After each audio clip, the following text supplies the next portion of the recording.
Ni hao, inihaw. Pumunta nga pala ako dito sa Thailand, dito sa Taiwan. Wala kasi kaming pasok sa trabaho, kaya napag-isipan ko na pumasyal na lang dito. Namiss ko din kasi ang mga lugar dito, lalo na yung mga pagkaing lutong Pinoy dito. Dami kasing ulam na pwede mong mapilian dito. Gusto nyo bang malaman kung paano ako pumupunta dito sa Thailand? Tara, ibabahagi ko po sa inyo. Ni hao, inihaw. Panibagong araw, panibagong video na naman po ang ibabahagi ko po sa inyo ngayon. Araw ng Sabado po pala ngayon. Wala kaming OT at wala na naman kaming pasok. How sad! Kaya napag-isipan ko na lang na pumunta ng Thailand dito sa Taiwan. O siya, ako nga po pala si Frank, isang OFW dito sa bansang Taiwan. Gumising nga pala ako ng maaga, naligo. Pagkatapos ay nagbihis na rin ako kaagad. Kailangan ko kasing umalis ng maaga.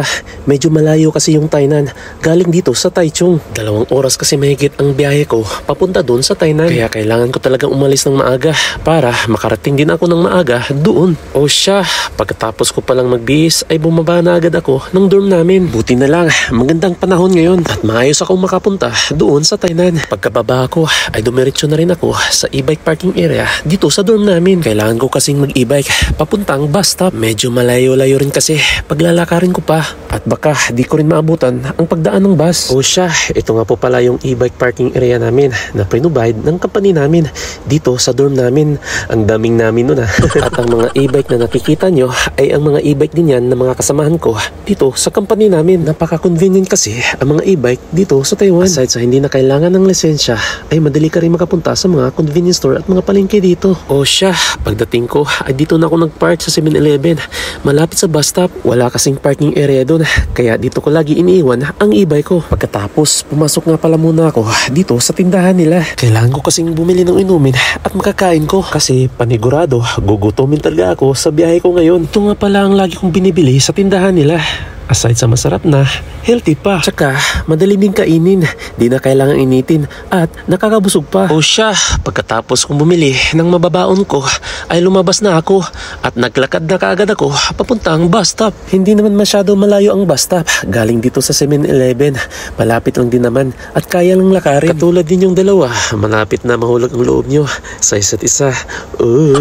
At maya't mayay nakarating na rin ako dito sa bus stop. At tinignan ko agad ang monitor kung ilang minutes pa dadaan ang bus. 10 minutes pa, kaya nagantay lang muna ako saglit. Maya't mayay dumating na din ang bus na inaantay ko. Kailangan ko kasing sumakay ng bus papunta doon sa train station kasi sasakay ako ng train papunta doon sa Tainan para mas mabilis tayong makapunta doon. Pag nagbus nga pala ako, bumabiyaya ako na mahigit 1 oras galing dito sa dorm namin. Medyo malayo kasi ang train station galing dito sa dorm namin. At sa wakas, nakarating na rin ako dito sa Taichung train station. Wala pang masyadong tao kasi masyado pang maaga ngayon dito. Kadalasan kasi, lalo na pag weekends, maraming taong namamasyal dito. O siya, pagkapasok ko dito sa main entrance nila, ay pumunta na kaagad ako sa bilihan ng ticket. Kailangan ko kasing bumili ng ticket kaagad para maabutan ko yung mas mabilis na train. 2 klase kasi ang train nila dito. May mabagal at may mabilis. At sa kasamaang palad, hindi ko na nabutan yung mas mabilis na train. At sa mabagal na train na lang ako sasakay. How sad, may ibang oras din naman yung mga ibang mabibilis na train. Kaso, matagal pa sila dadaan dito. At sigurado ako, late na ako makarating doon sa pupuntahan ko ngayon. Kaya titiisin ko na lang itong mabagal na tren. At least maaga ako makarating doon sa pupuntahan ko. Habang wala pa ang tren, ay kinain ko muna itong pagkain na binili ko doon sa 7-Eleven. Medyo nagutom kasi ako sa biyahe ko kanina sa bus. Para pagsasakay na ako ng train, busog-lusog na ako.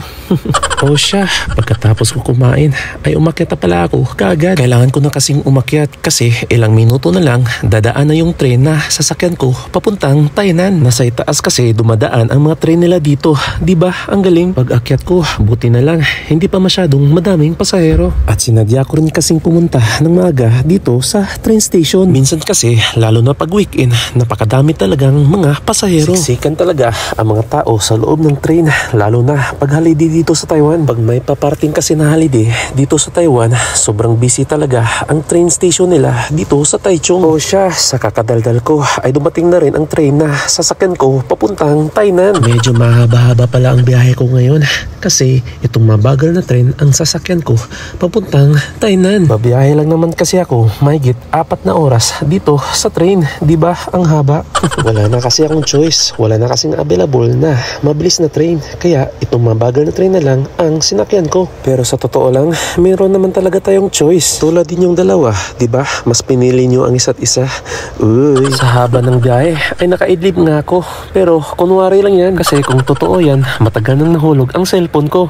At sa wakas, sa pagkahaba-haba ng biyahe ko, ay nakarating na rin ako dito sa Tainan. Sa paglabas ko ng train, nakita ko ang dami ng tao dito sa loob ng train station nila. Marami din kasing pasahero dito sa Tainan train station, lalo na pag weekend. O siya, sa paglabas ko ng train ay naglakad na rin ako kaagad papuntang pa-exit dito sa Tainan train station. At para makakapunta na rin ako kaagad sa pupuntahan ko ngayon dito sa Tainan. At para rin mahaba-haba ang pamamasyal ko dito. At para sulit rin ang papunta ko dito.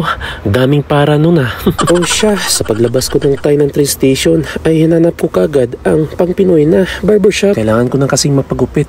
Medyo mahaba na kasi yung sungay ko. Ay, yung buhok ko. Mayat may nahanap ko na rin ang barbershop at nagpagupit na rin ako kaagad. O diba, magic? Pagkatapos kong magpagupit ay pumunta na rin ako kaagad sa isang Pinoy karinderya dito sa Tainan, malapit sa train station. Gustong gusto ko talaga kumain sa karinderya nila dito. Bukod sa masasarap yung mga pagkain nila, madami din silang ulam na pwede mong mapagpipilian. Kaya ako, nahihirapan talaga akong pumili sa dami ng ulam nila dito. Pero ang importante, siya ang pinili mo. Uy. O siya, ito na lang palang binili ko. Isang sinigang na bangus at pork adobo. Binigyan din pala nila ako ng libreng sabaw.